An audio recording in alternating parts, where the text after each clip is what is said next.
journal vous est offert par le FPI, Fonds des promotions de l'industrie, votre partenaire privilégié pour la réussite de vos projets.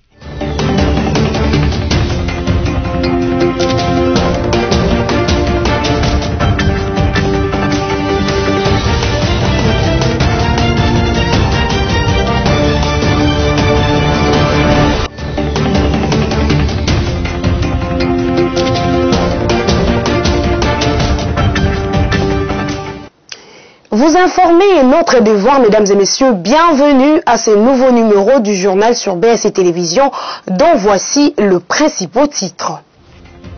À la une, dans le cadre de l'évaluation de l'état de siège décrété par le chef de l'État, Félix-Antoine Tshisekedi, la commission défense et sécurité de l'Assemblée nationale a poursuivi le mardi 10 août ses travaux dans la salle des banques du Palais du Peuple. Et puis, après 8 mois d'impaiement et plus de 2 semaines de grève pour réclamer le paiement de leurs dû, les agents des Transco ont commencé à toucher leur salaire depuis le mardi 10 août. Enfin, lancé depuis le 11 juillet par l'Office des voiries et drainage OVD en cycle, les travaux de réhabilitation de l'avenue Gambela dans la commune de Kasavubu à Kinshasa avancent à pas des géants. Encore une fois, bienvenue dans ce journal.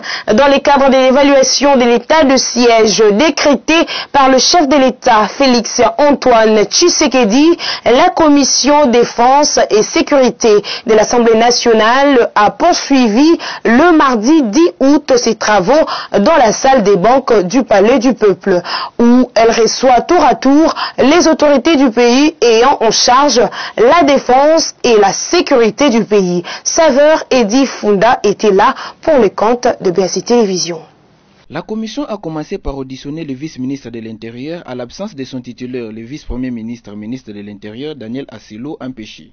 Après avoir recueilli les préoccupations soulevées par les députés nationaux membres de la commission, le vice-ministre a sollicité un délai de 48 heures pour répondre aux préoccupations des élus nationaux.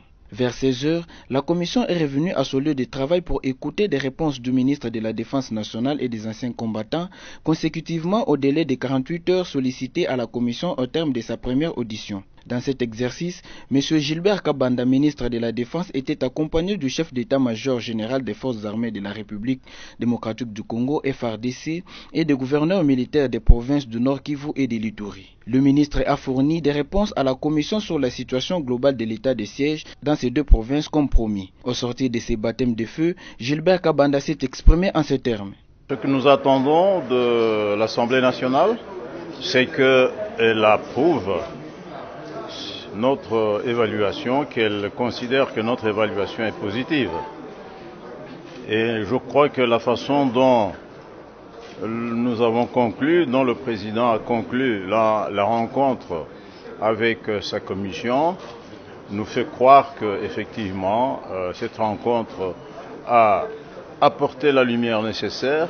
Il faut dire aussi que le travail a été enrichi par le rapport des deux gouverneurs militaires éminemment concernés par la question en tant que premiers acteurs, a conclu Gilbert Kabanda. Les deux gouverneurs qui sont les principaux acteurs de l'état de siège étaient avec nous et qu'ils ont donné les éléments complémentaires qui manquaient pour que réellement la commission puisse comprendre ce qui se passe sur le terrain, ce qui a été réalisé, ce qui reste à réaliser et ce qu'il faut pour continuer à parachever l'œuvre de l'état de siège. Même son des cloches du côté du député Bertin Moubonzi, président de la commission, qui a fait le point de la journée en ces termes. Nous avions échangé sur l'état de siège, naturellement. Le ministre de la Défense a pris le temps de répondre aux préoccupations des députés. Et ensuite, on a eu le privilège d'écouter les deux gouverneurs militaires.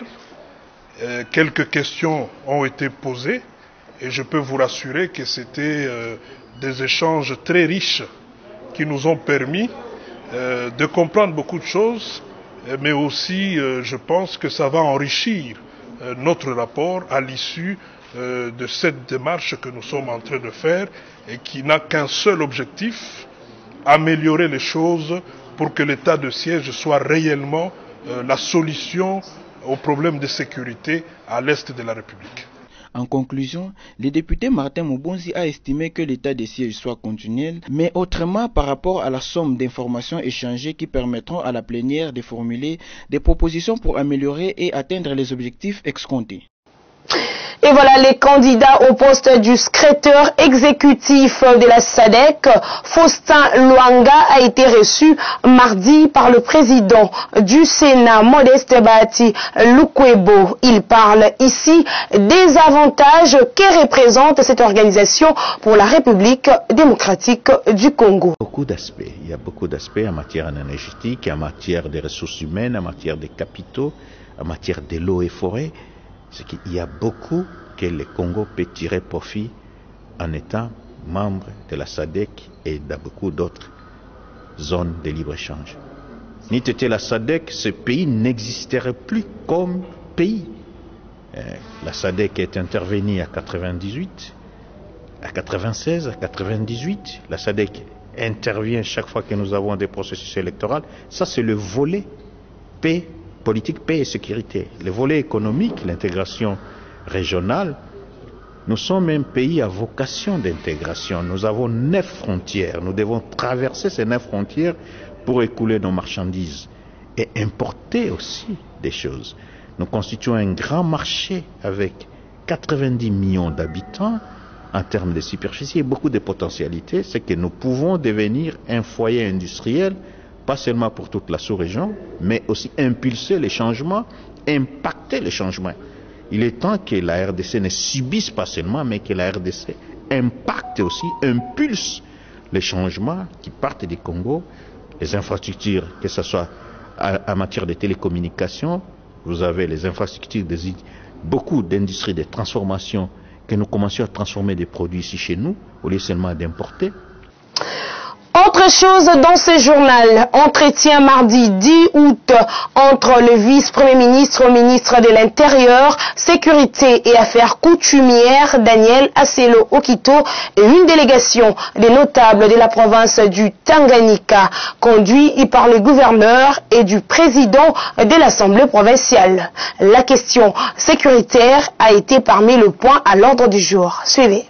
Le mobile de notre présence était une demande d'audience pour clarifier le problème qui se vit actuellement dans la province du Tanganyika et plus précisément dans le territoire de Moba concernant les délimitations de frontières entre notre pays et la Zambie. Depuis ma prise de fonction, plus précisément 2 mois, la situation sécuritaire évolue dans un bon climat. Et on peut dire que relativement sur toute l'étendue du territoire, elle est contrôlée. La position prise par le VPM intérieur par rapport à notre requête est une position qui est positive. D'abord, la première est celle de nous avoir reçus, moi et ma délégation. La deuxième, c'est celle d'avoir été dans le sens de la population congolaise. Et la troisième, c'est de faire en sorte que ce problème soit réglé le plus pacifiquement possible, de manière à faire que les relations entre le Congo et la Zambie puissent continuer dans le calme que l'on vit actuellement, et ainsi donner la possibilité aux 2 chefs d'État d'aider ces 2 pays à évoluer main dans la main. Dans le secteur touristique, quelques jours après le lancement des travaux de réhabilitation du jardin zoologique de Kinshasa, le ministre du Tourisme, Modéron Ntimba, est allé se rendre compte de l'évolution du travail sur place. Le ministre a fait un constat amer, les sites sont pollués et tous doivent déguerpir. Regardez. Boutiques et autres établissements construits illégalement sur le site du zoo sommet de déguerpir dans un délai de moins d'1 semaine. La menace est du ministre du Tourisme. Modéron Ntimba Matondo a improvisé ce mardi 10 août 2021 une visite d'inspection de travaux de rénovation du jardin zoologique de Kinshasa. Sur place, il a constaté combien les constructions anarchiques ne favorisent pas l'avancement des travaux. Le patron du tourisme a du coup pris langue avec certaines personnes présumées propriétaires de magasins, boutiques et autres établissements. Le ministre du Tourisme a démontré à chacun qu'il était illégal de construire sur le site du zoo. Parmi eux, certains ont brandi des documents ou titres de propriété qui datent de l'époque Mobutu. Des documents illégaux, les a fait savoir Modéron Simba après un examen minutieux de la paperasse ramenée au ministre. Dimanche, ceux qui peuvent charger et pour casser on a génie militaire. Pour casser on nyos. Même les immeubles bon mon et au Bouka.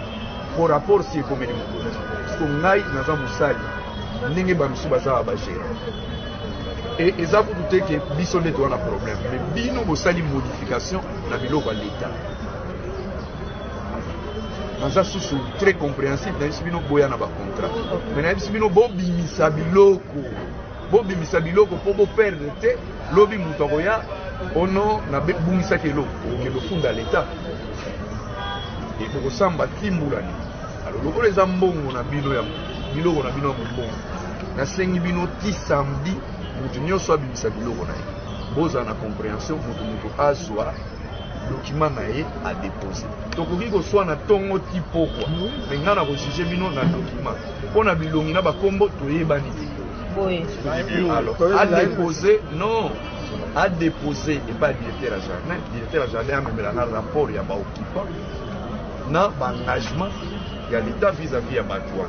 S'agissant de travaux, il est prévu pour la première phase l'aménagement d'un parking extérieur et intérieur, la construction d'un accès sur l'avenue Kassavoubou et la construction de nouveaux cas. Et voilà, après 8 mois d'impaiement et plus de 2 semaines de grève pour réclamer le paiement de leurs dû, les agents des Transco ont commencé à toucher leur salaire depuis ce mardi 10 août. L'opération s'est faite au guichet placé par la banque en charge de leur paiement, l'enceinte de locaux de cet établissement public situé à Massina, Siforco. Saveur Eddy nous fait le point. Ils attendaient ce moment depuis plus de 8 mois. Grâce à l'accompagnement des autorités sectorielles, les agents de l'entreprise Transport au Congo, Transco, ont renoué avec la banque pour toucher leur dû. Un moment de joie après 14 jours de grève qui a été levé après la nomination par le ministre des Transports du nouveau comité de gestion intérimaire. En tout cas, ce qui se passe ici, c'est la joie absolue. Personnellement, je prends ça comme une victoire personnelle. Parce que vous n'avez pas idée de combien on a souffert pour arriver à cet instant précis. Le monsieur qui est là à mes côtés, je ne sais pas si vous l'avez déjà écouté, il peut tout vous dire. On avait demandé à l'État congolais de nous donner un bon manager. Et aujourd'hui, par les résultats, il est clair que c'est un manager qui sait chercher les solutions.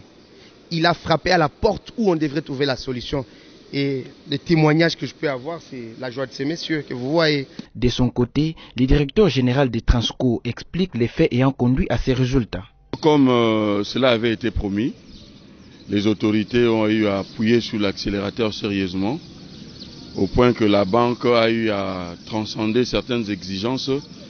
Elle s'est déplacée pour verser quelque chose auprès des agents Transco qui sont restés pendant 8 mois sans un seul rond en termes de salaire ni prime. Il est important de rappeler que ce paiement est la réalisation de la promesse faite par le ministre des Transports, voie des communications et des enclavements, Chérubin Okende Senga, aux agents de ces services publics pendant qu'ils étaient encore en grève.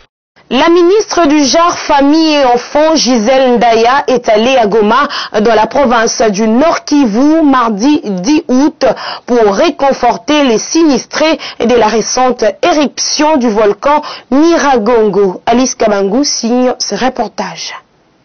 En séjour à Goma, dans la province du Nord Kivu, la ministre du Genre, Famille et Enfants, Ndaya Lusemba Gisèle, est dans cette partie du pays pour apporter son soutien à toutes les personnes victimes de l'éruption du volcan Nyiragongo et particulièrement les enfants. Devant la presse, elle a souligné qu'elle revient à Goma après 2 mois pour apporter une consolation à toutes les familles sinistrées suite à cette catastrophe naturelle.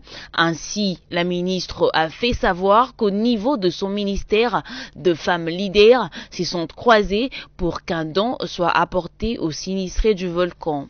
Ici, de noter que plusieurs délégations se sont succédées à Goma après l'éruption du volcan dans l'objectif d'apporter de soutien aux victimes de l'éruption Nyiragongo du 22 mai dernier.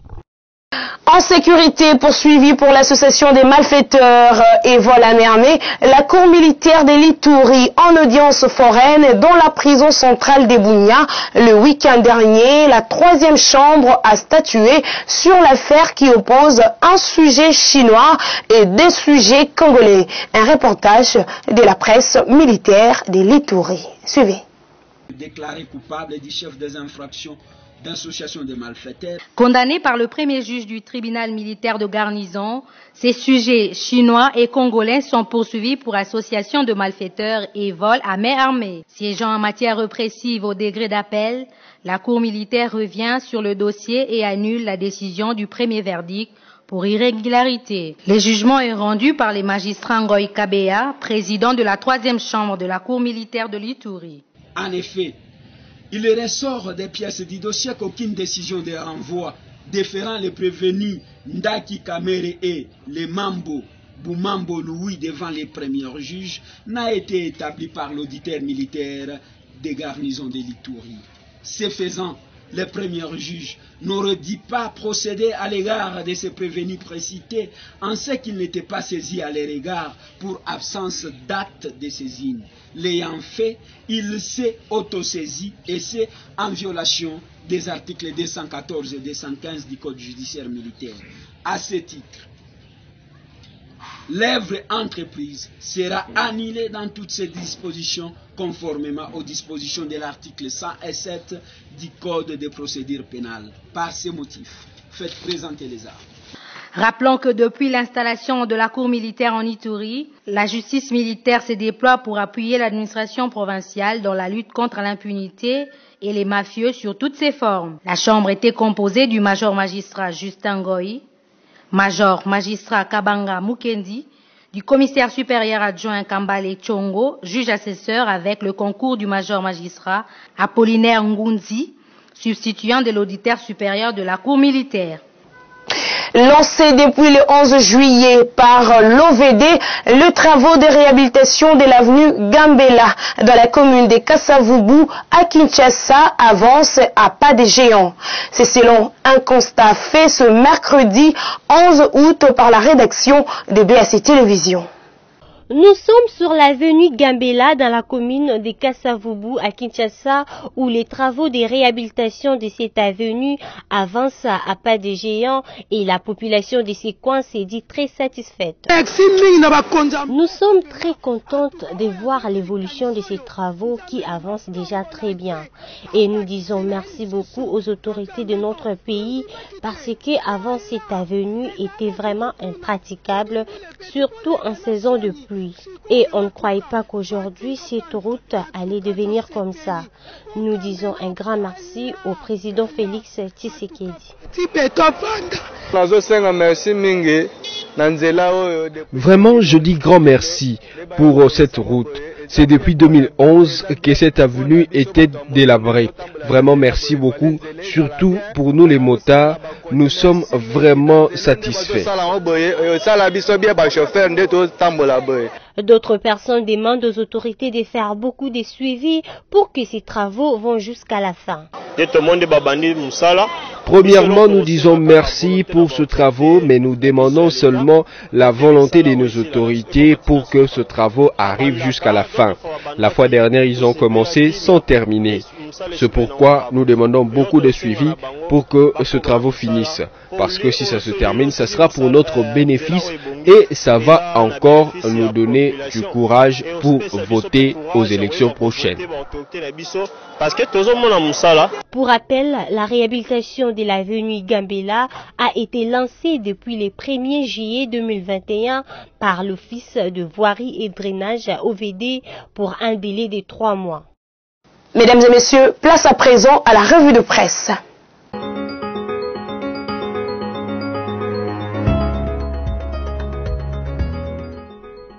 Mesdames et messieurs, bienvenue dans la lecture de journaux Paris ce jour à Kinshasa. à l'absence de consensus entre les confessions religieuses pour désigner les candidats présidents de la commission électorale, s'ajoutent les refus des nombres de forces politiques représentées au Parlement d'envoyer leurs délégués devant faire partie de cette institution d'appui à la démocratie. L'organisation des élections continue de défrayer la chronique et Forum des As y voit déjà une impasse, dont la désignation du nouveau président de la Commission électorale nationale indépendante CENI par les 8 confessions religieuses en République démocratique du Congo. Jusqu'hier, mardi 10 août, les catholiques et les protestants s'arc-boutent sur leur position commune, brandissant ainsi leur procès-verbal des carences quant au consensus autour du choix du candidat commun des chefs d'église à la tête de la CENI, indique les quotidiens. Dès lors, tous ces éléments mis ensemble amènent à croire que l'impasse est totale dans le dossier CENI. Entre-temps, le temps coule vite et même très vite. Plus les jours passent, plus les Congolais s'approchent des élections électorales constitutionnellement prévues pour 2023, même si nombre d'observateurs semblent ne plus y croire, fait remarquer les journaux. À ce sujet, La Prospérité indique que le président de l'Assemblée nationale, Christophe Mbosso, est sous pression des 60 forces sociales. Dans le Toïboï, des confessions religieuses sans langue de bois, 60 forces sociales exigent aux élus du peuple d'accélérer le processus d'entérinement et de prendre acte de la volonté exprimée par les 6 confessions religieuses avec à leur tête l'évêque de Dokamba.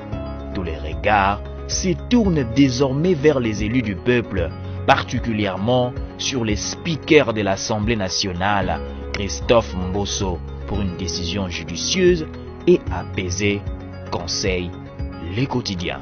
Mesdames et messieurs, c'est la fin de cette revue de presse. Merci de l'avoir suivi.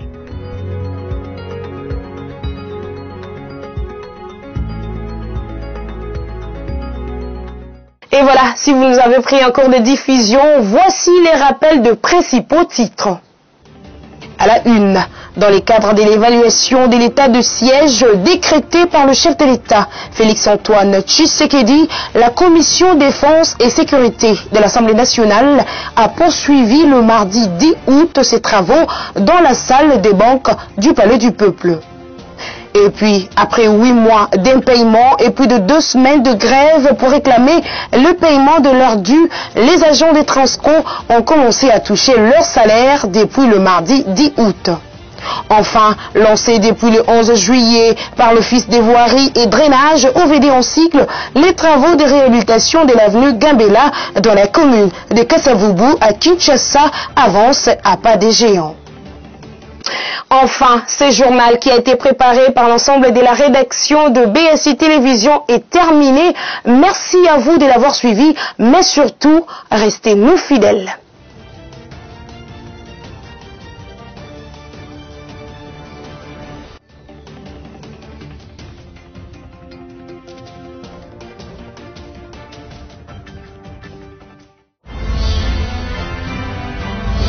Ce journal vous a été offert par le FPI, Fonds des promotions de l'industrie, votre partenaire privilégié pour la réussite de vos projets.